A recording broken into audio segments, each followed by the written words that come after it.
Good afternoon, everyone. Matt Leshper here, 1836 Property Management, as always, out of beautiful Austin, Texas.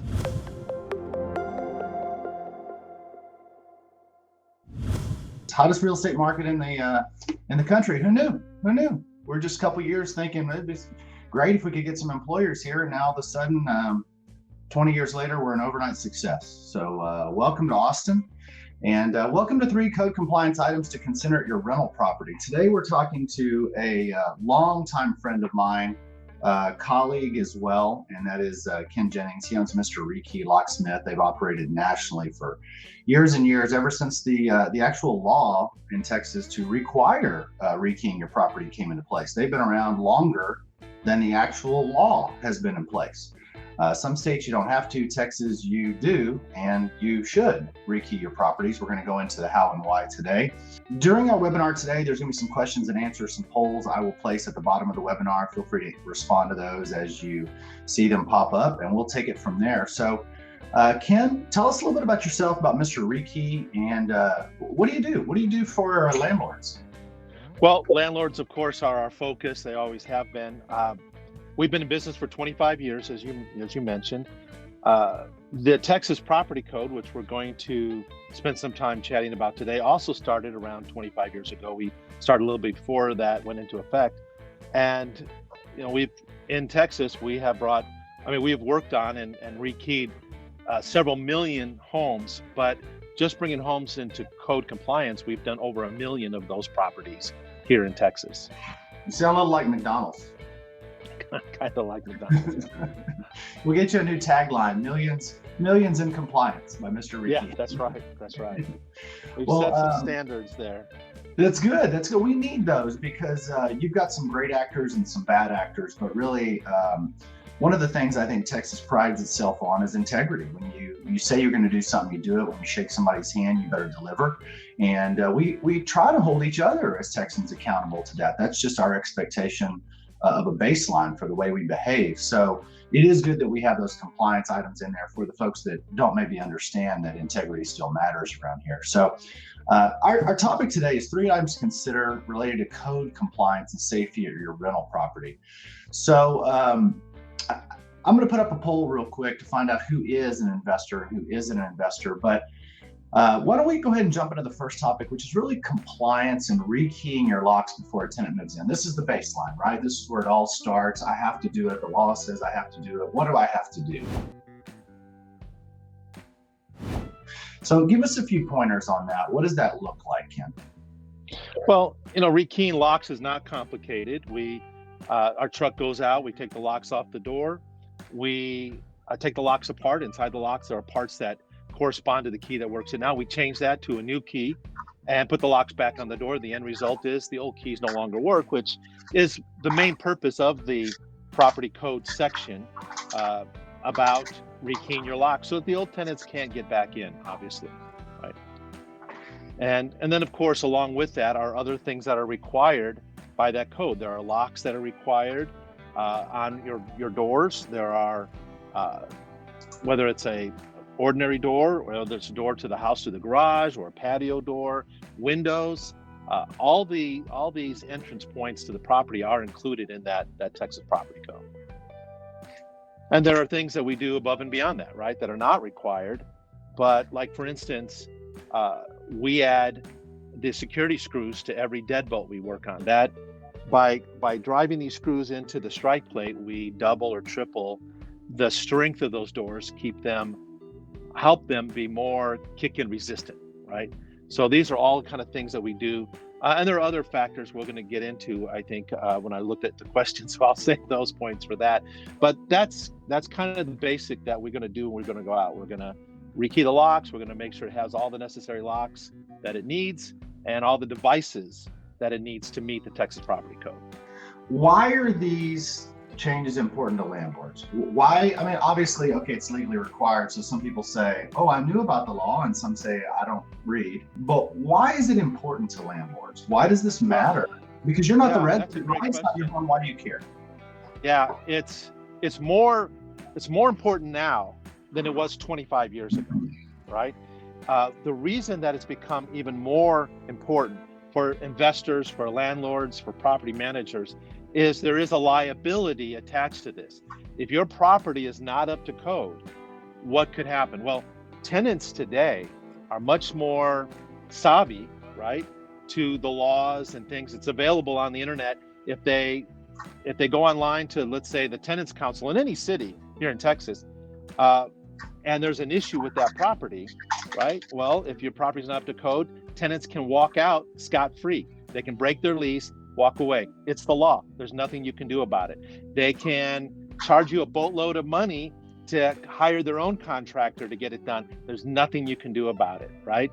They can ring up legal fees, and there's nothing you can do about it, right? So by being up to code, you solve those issues. But more than that,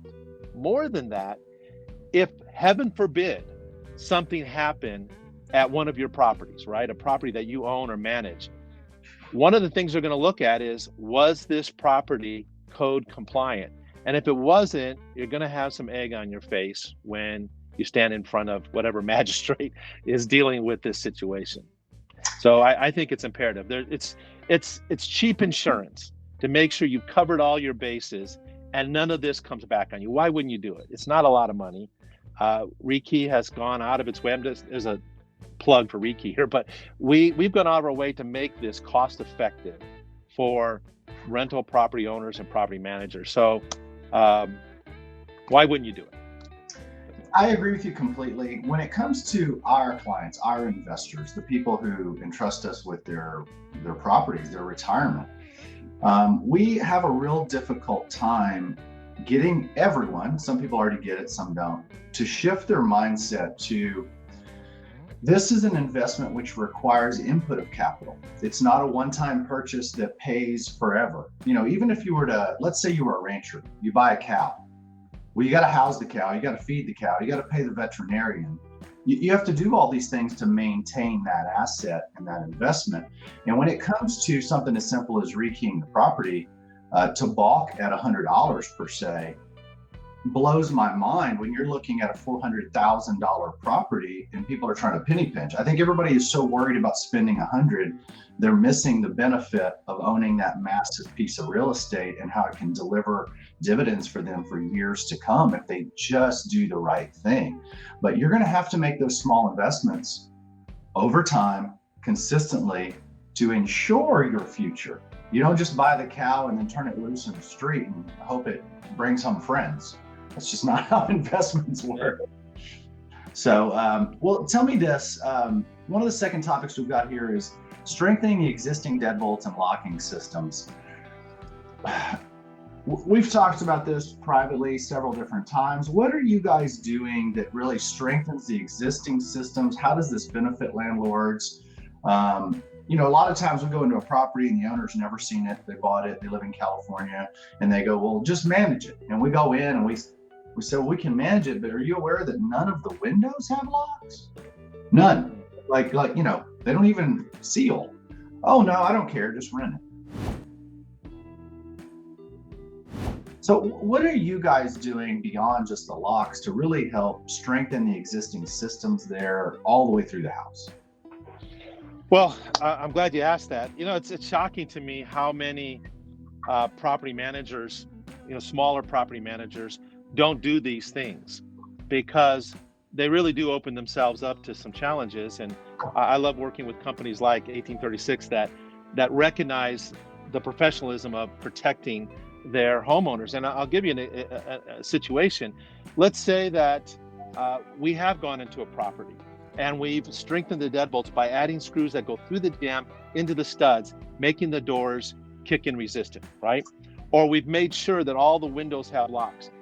If, heaven forbid, there's an individual that wants to get into that property, right? These people do exist, sadly, you know, that will break into properties, right? If they get to this house and they try to kick in the door and they're unsuccessful, oftentimes they move on to another house. Maybe they'll go a little bit further and check the windows to see if they can get in that way. If they can't get in easy, they generally go on to a property that's easy. But let's say that your property is not taken care of this way, and the this nefarious individual is able to kick their way in the door, right? Maybe no one gets hurt if you're lucky, right? No one gets hurt, that's great. But still, is the tenant going to feel safe in this property going forward? And I think the answer is always no, right? The minute that a tenant gets broken into, they're looking for the next house they're going to move into where they feel safe. And we do the same thing, right? We do the same thing. So I know I had a break-in long time ago, and my wife was like, we're moving, right? So let's keep our tenants safe. Let's just do the basics. It's inexpensive to keep the property reasonably secure. And I think that's wise. We've got a person who helps us with marketing, and she works on my team, and she's in the background. We've got one of our attendees said that the sound was cutting in and out. However, the young lady that helps us organize these said she's hearing the sound well. So it may be just an internet connection issue for one of our attendees, but I wanted to at least address it before we just continued and found out the sound was not working at all. Ken and I can hear each other perfectly well, and this young lady that's our marketing rep, she's got it as well. So it may be an internet connection issue just with one of our attendees. But anyway, let's keep plugging on here on our topics. So I know before we got started today, you mentioned a couple things and why it was important for us to do some of these things. I want to come back to that because we're going to end up with time today, which is kind of unusual.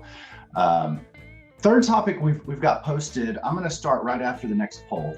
The next poll is going to be visible now, and you guys should be able to see the polls as well as the results of those, so you can just see what everybody's putting up. A lot of the attendees we have registered always watch this passively on their own dime, after it's been recorded. And so they can't attend the polls, but they can certainly at least get a feel for it. So smoke detectors is the next one, carbon monoxide detectors. What a timely topic, given the snowpocalypse that we just once in a lifetime saw in Texas, and the outcome of that and how it really affected and hurt some people. Talk to me about smoke detectors and carbon monoxide. I mean, you're a Rekey guy, so why are we even talking about these guys? Thank you. Yeah, right. We are a locksmith, and people oftentimes think, well, we just deal with locks. But really, the business we're in is liability protection in the properties you go to. And locksmithing is a big part of that. But in the Texas Property Code, right after the requirement for locks is the requirement for smoke alarms. And we find that our clients, like 1836, rely on us to not only just check the locks and meet code that way, but also to check the smoke alarms. So how we do that is this. A lot of people make the mistake of checking their smoke alarms by just pushing the little red button. And unfortunately, all that tells you is that smoke alarm has power. It doesn't tell you that smoke alarm isn't still in good working order still.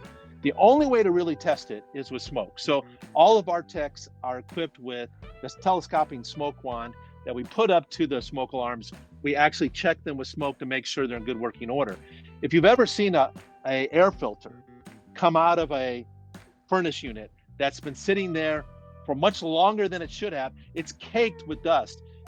Smoke alarms have that same problem. They're not immune from dust. So over time, they can be in non-working order. So it's good to constantly check those with every turnover and make sure they're in good working order.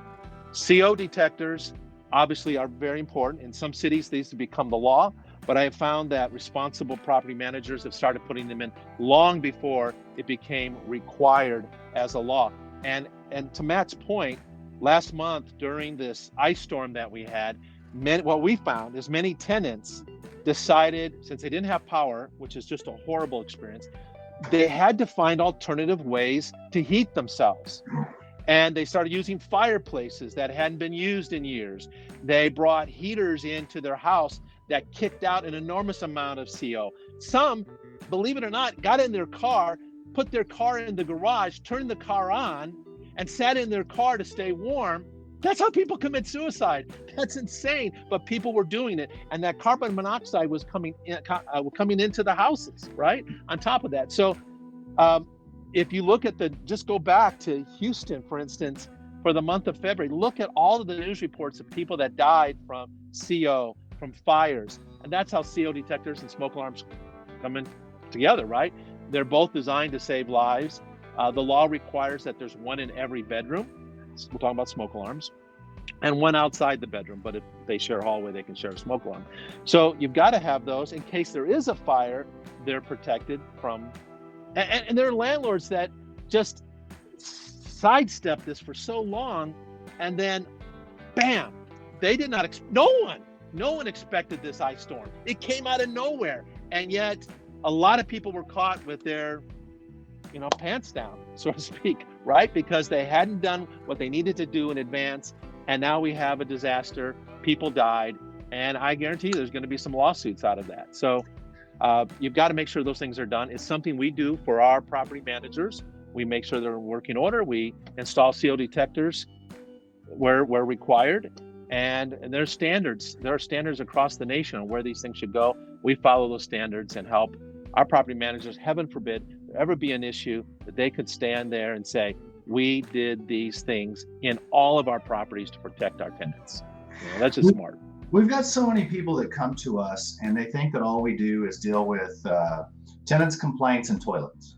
Like everything else is easy. We had somebody in one of the big high rises downtown last month say, I was going to use you guys, but the management there changes the light bulbs, so we really don't need you. And I thought, boy, what is their perception of what we actually do for them? If changing light bulbs is why you're paying us a monthly rate, we're not doing a good job of conveying all the things that we do. And I think one of the hardest things we do is tell people what they don't know, because it costs them money. But is the risk worth the reward on every single thing you put on the table? You speed because, $200, maybe it's worth it. I'm in a hurry. I've got a big meeting. Maybe not.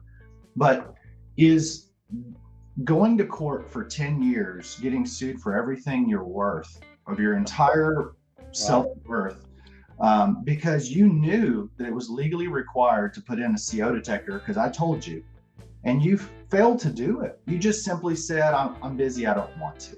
And those emails come back to get you. And so City of Austin currently has been for a while requiring those carbon monoxide detectors. And when they first did it, we were kind of frustrated, I'll be real honest. And we weren't frustrated because they required it. We were frustrated because they weren't specific enough on what they wanted where. We'll do whatever you want, especially if it's a national code compliance issue. We want people to be safe. We want our investor to be protected. But City of Austin does a lot of things halfway and then just figures they're going to correct it later. And that drives us kind of batty. Either way, they said, put them in. So we made a decision as a company, because we serve so many different municipalities and governing authorities. You've got overlapping county and city, and who knows where one ends and the other starts, and this city actually lies in this other county, and it's a mess. And no one tells you, well, we've changed it. So hi, I'm giving you a call. We changed the code and you're going to need to do these things, and we're letting you know. That phone call doesn't exist. They just sign it into law, and then you're liable. Good luck. And so we made a decision to go ahead and become compliant to the national codes or the higher regulation throughout every property we manage. Because what if we missed that note? There is no note figure. What if we missed that legislation or something? We go to court, the judge looks at us and says, ignorance is no excuse. That's your job. Are you a professional? I mean, what's your problem? So we started requiring those in all our properties a while back. But it's easy to say, just stick them in. The other thing is, who checks them? So I put it in there 10 years ago. Okay, well, I don't know if you noticed, but on fire extinguishers, you got to go get those checked by a licensed authority every so often. The judge is going to want to see that you actually did something besides plug it and forget it. And so when Mr. Rekeying goes out, they are already there, and they are trained on how to check these things.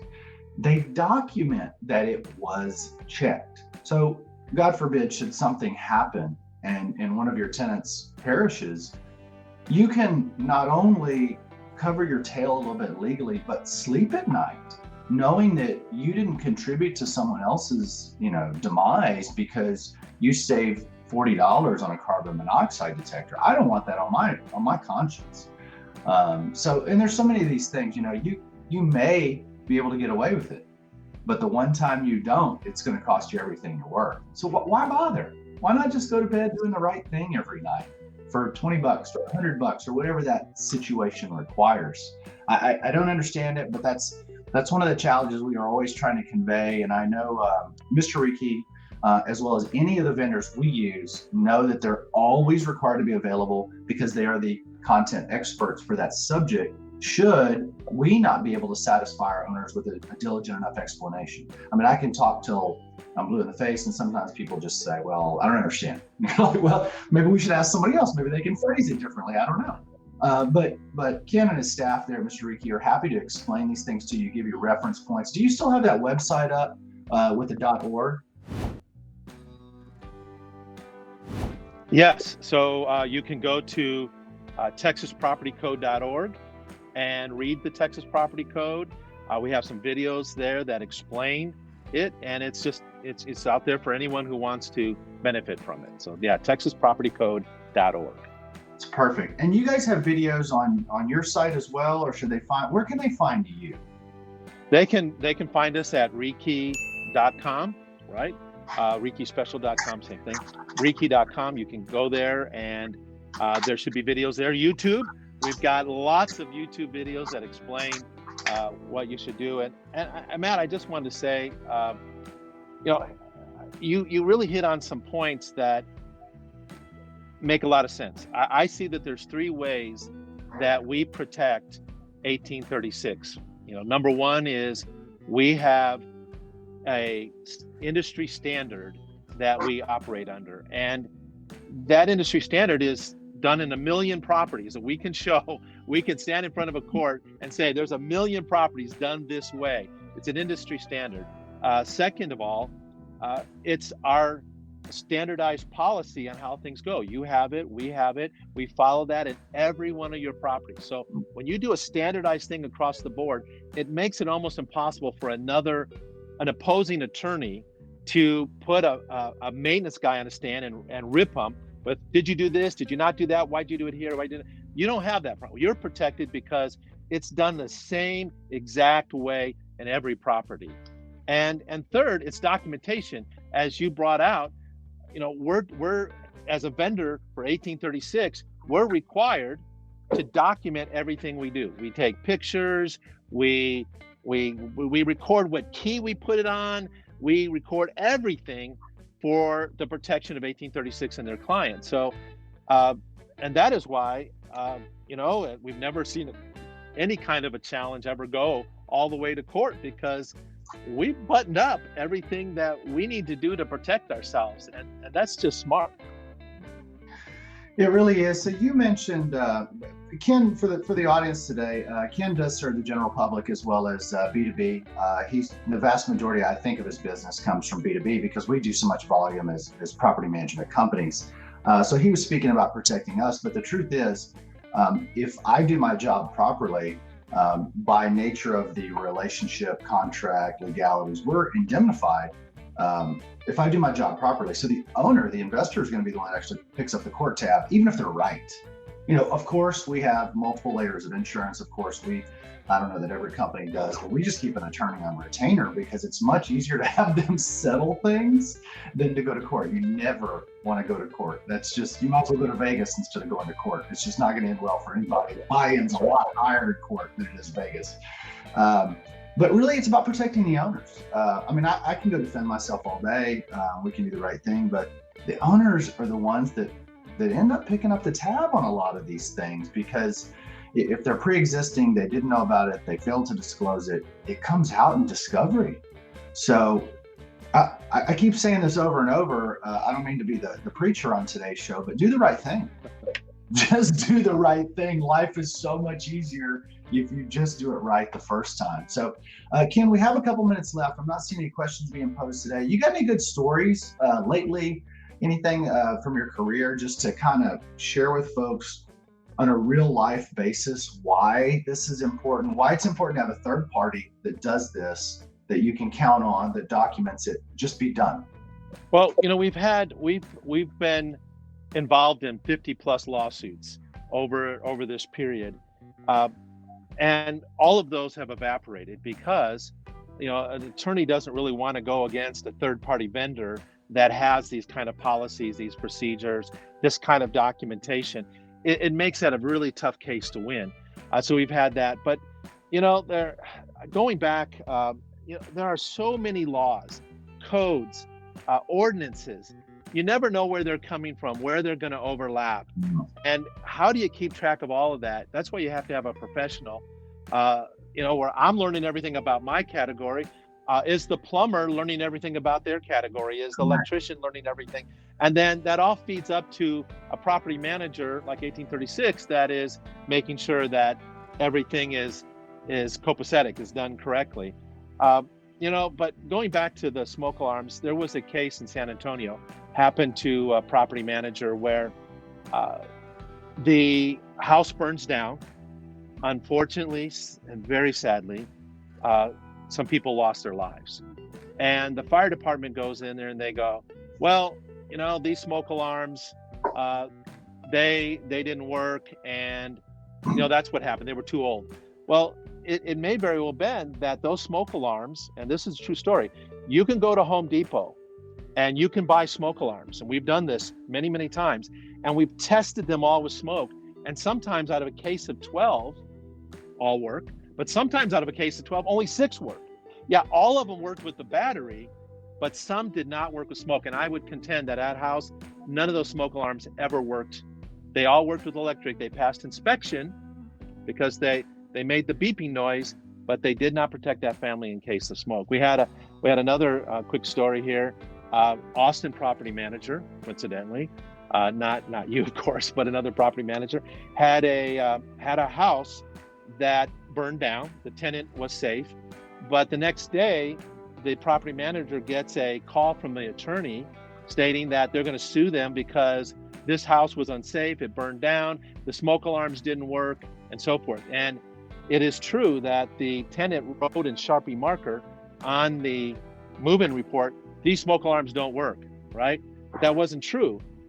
They did work. It turned out 6 months later that this was a arson. They found accelerants in the property, and they were just trying to scam the property manager by burning it. What protected the property manager in this case was a history.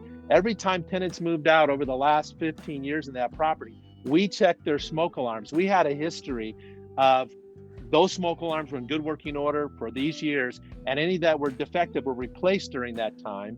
And when we threw that down, that was it for that case. That protected the property manager, and that was good because 6 months later, they didn't find out until it goes through this whole process with the fire department that it was a scam.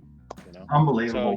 So people go to just to circumvent what they should be doing, we're not casting residents or owners in a bad light, because I got to say there's about an equal number that are evil of both, and there's also an equal number of saints on both. And then the rest of us are just trying to survive life and do the right thing. We're all in the middle, just trying to go.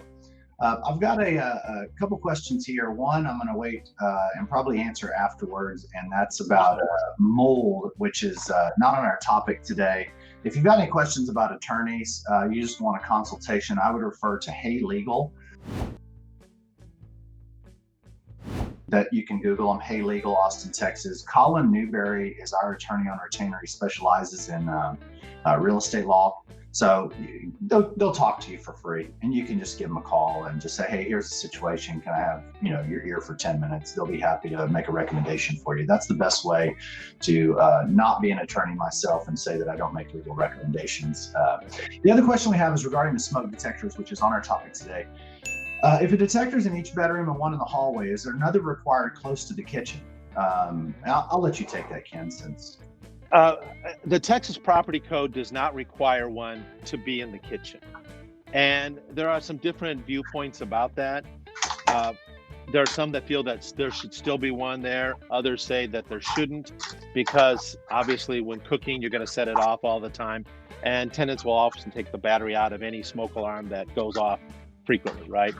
But the Texas Property Code does not require one by the kitchen. They do require one on each level to make sure that everyone is safe.